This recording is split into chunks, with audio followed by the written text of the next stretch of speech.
এদেরকে আলাদা করতে গেলে একে অপরের নামে ভুল বোঝাতে হবে, তারপর দুজনে লড়াই করবে, তাতে দুজনেই মারা যাবে। এটা ভেবেই আমার আনন্দ হচ্ছে।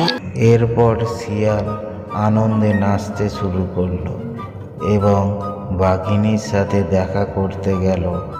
শোনো হে টুনটুনি, ওইদিকে ঝন্টু সবাইকে বলে বেড়াচ্ছে জঙ্গলের তুমি নাকি একজন মহিলা, সে নাকি তোমার থেকে বেশি শক্তিশালী, তুমি তাকে ছাড়া চলতেই পারো না।